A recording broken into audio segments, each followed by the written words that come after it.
मैं देख के आती हूँ।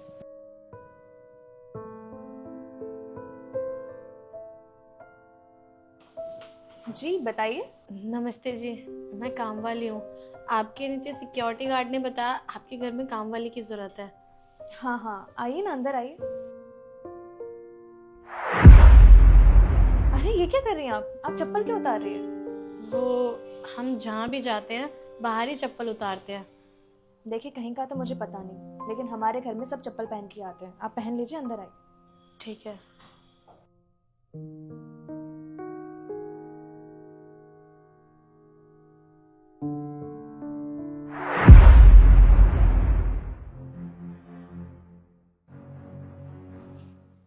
अरे अरे, तुम ये नीचे क्यों बैठ रही हो? ऊपर बैठो ना। वो मीन साहब, हम कहीं भी जाते हैं ना तो नीचे ही बैठते हैं ज़मीन पर। अच्छा, तुम्हें काम चाहिए कि नहीं चाहिए? हाँ हाँ, काम तो करना है। तो बैठो ऊपर। अच्छा ये बताओ, तुम्हें काम में क्या क्या आता है? मुझे घर के काम में सारा काम आता है। झाड़ू पोछा बर्तन, खाना बनाना, डस्टिंग करना, सारा काम आता है। गार्ड ने तो तुम्हें बता दिया होगा कि क्या क्या डिमांड है। सुबह से शाम तक तुम्हें यहीं रहना है और घर में क्या क्या काम करना है, सब कुछ तो उसने बता ही दिया होगा। हाँ, सब बताया था उन्होंने। चलो अच्छी बात है। अच्छा ये बताओ, तुम चाय पियोगी या कॉफ़ी? ये बनाने जा रहे हैं, तुम्हारे लिए भी बना दो। चाय। हाँ, एक्चुअली मैं चाय बनाने ही जा रहा था, तो आपके लिए ही बना देता हूँ। चाय ये बनाएंगे? लाओ, चाय मैं बना देती हूँ, बहुत अच्छी चाय बनाती हूँ। कोई नहीं, एक्चुअली क्या है ना, हम दोनों साथ में काम करते हैं, दोनों जॉब वाले हैं ना, इसलिए मिल बांट कर काम करना होता है। तुम लोग बात करो, मैं लेके आता हूँ। एक्चुअली मैं कोई मेड नहीं चाहती, मैं चाहती हूँ कि कोई हमारे घर में आए हमारी फैमिली मेम्बर की तरह, जिससे हम दोनों का काम आसान हो जाए। अब वैसे ये बताओ, तुम सैलरी कितनी लोगी? पहले वाले घर में 12,000 रुपये मिलते थे। आप चाहो तो मुझे 8,000 रुपये दे देना, क्योंकि आपके लिए मैं भी नहीं हूँ और मेरे लिए घर भी नया है, तो मुझे समझने में थोड़ा टाइम लगेगा और आपको भी मेरा काम समझने में थोड़ा सा टाइम लगेगा।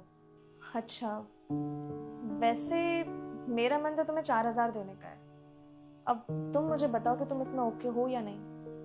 मेम साहब, 4,000 पगार तो बहुत कम है, इसमें तो हमारा खर्चा भी नहीं चल पाएगा। अगर आप चाहो तो 1 महीना हम करके देख लेते हैं 4,000 रुपये में, फिर उसके बाद आप हमारी पगार बढ़ा देना अगर आपको काम पसंद आ जाए। तुम पागल हो क्या? तुम्हें अपने हक के पैसे मांगने नहीं आते? और अपने हक के पैसे मांगने में कौन हिचकिचाता है भला? तुम कहीं काम करने जा रहे हो, कोई फ्री में थोड़ी ना काम कर रही हो। अपने हक के पैसे मांगो। और मैंने 4,000 बोले तुम्हें, हाँ तुमने 4,000 में मांग लिया। तुम भी मेहनत करती हो, हम भी मेहनत करते हैं, कोई काम ऐसे थोड़ी ना करता है। बाकी लोग तो खुल के पैसे मांगते हैं, तुम भी मांगा करो। वैसे ये बताओ, तुम्हारे घर में कौन कौन है? मेरे घर पे मेरी माँ और मैं रहते हैं। भाई की शादी हो चुकी है और शादी के बाद वो लोग अलग हो गए। पापा के देहांत के बाद मम्मी का ख्याल मैं ही रखती हूँ। अच्छा, लेकिन तुम्हें घर जाने का तो टाइम मिलेगा नहीं, क्योंकि सारे दिन तो तुम्हें यही काम करना पड़ेगा, तो तुम तो घर नहीं जा सकती। ठीक है मेम साहब, पर मेरे सिवा माँ के पास तो कोई नहीं है, कभी कभी तो घर जाना ही पड़ेगा मुझे।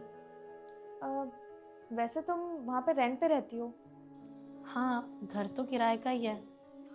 तो ये तो बहुत बढ़िया बात है।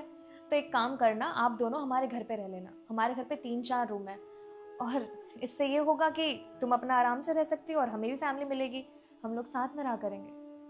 और वैसे भी हमारे घर में सिर्फ हम दो ही रहते हैं और कोई नहीं है, तो तुम यहाँ रह लेना। ये कैसी बातें कर रहे हो मेम साहब? आपके इस घर में हम कैसे रह सकते हैं? चलो, हम तो आपके घर में काम करते हैं, हम तो रह भी लेंगे, पर हमारी माँ, वो कैसे रहेंगे यहाँ पे? मालिक और काम वाली एक साथ नहीं रह सकते एक घर में। जैसे आपकी माँ है वैसे मेरी भी माँ है।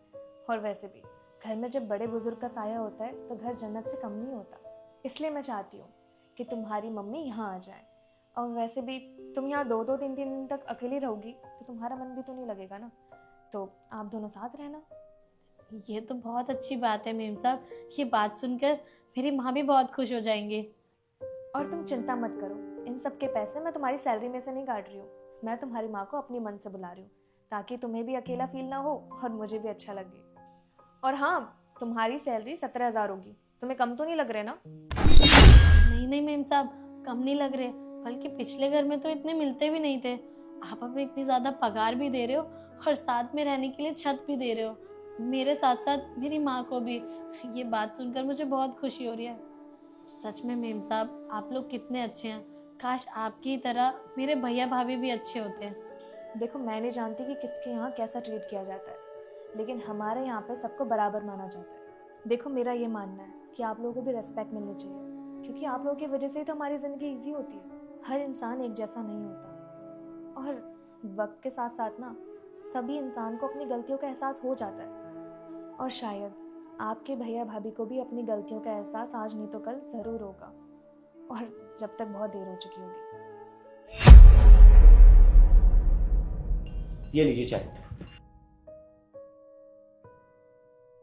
अरे अरे, कब से पियो ना, वो ग्लास मेरा है। वो मेम साहब, सबके घर में काम वाली के बर्तन अलग होते हैं ना, और ये स्टील का ग्लास अलग है, तो मुझे लगा ये मेरे लिए ही है।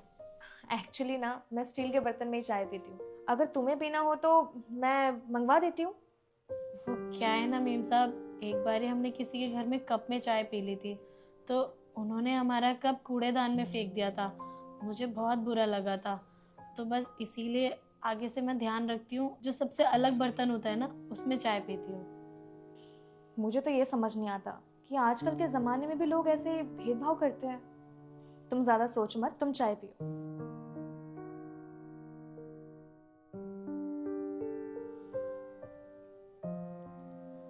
अच्छा, ये बताओ, तुम कहाँ तक पढ़ी हो? मैं 5वीं क्लास तक पढ़ी हूँ। पापा के देहांत के बाद हमारा ख्याल रखने के लिए सिर्फ भैया थे, और भैया ने अपनी शादी कर ली। शादी के बाद वो लोग अलग हो गए, फिर मैं और माँ बचे, और हमारा ख्याल रखने के लिए कोई भी नहीं था। बस उसके बाद फिर मैंने सोचा कि लोगों के घरों में जाके काम करना शुरू कर दूँ, जिससे 4 पैसे मेरे पास भी आ जाएंगे और मम्मी का ख्याल भी रख लूँगी।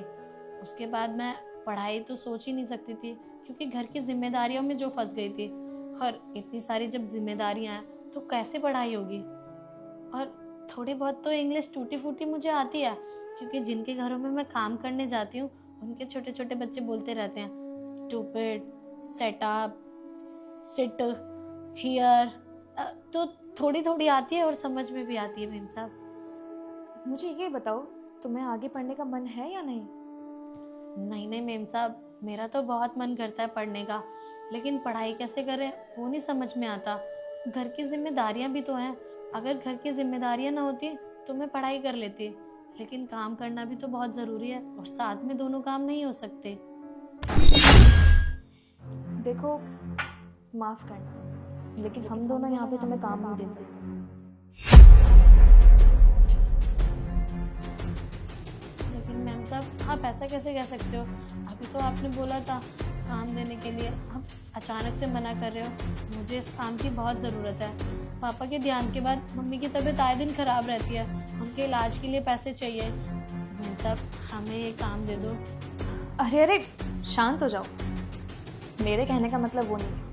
मेरे कहने का मतलब ये है कि तुम यहाँ पे काम के साथ साथ अपनी पढ़ाई भी कर सकते हो। मतलब मैम साहब, हम काम के साथ पढ़ाई कैसे करेंगे? देखो, मेरे कहने का मतलब ये है कि अगर तुम्हें यहाँ पे काम करना है तो अपना काम खत्म करने के बाद तुम अपने रूम में पढ़ाई कर सकती हो। हम तुम्हें डिस्टर्ब नहीं करेंगे, हम तुम्हें फुल सपोर्ट करेंगे। मैम साहब, आप लोगों की सोच कितनी अच्छी है ना। मुझे तो ऐसा लग रहा है मैंने ना जाने कौन से पुण्य किए थे, जो मुझे आप जैसे इतने अच्छे लोग मिले।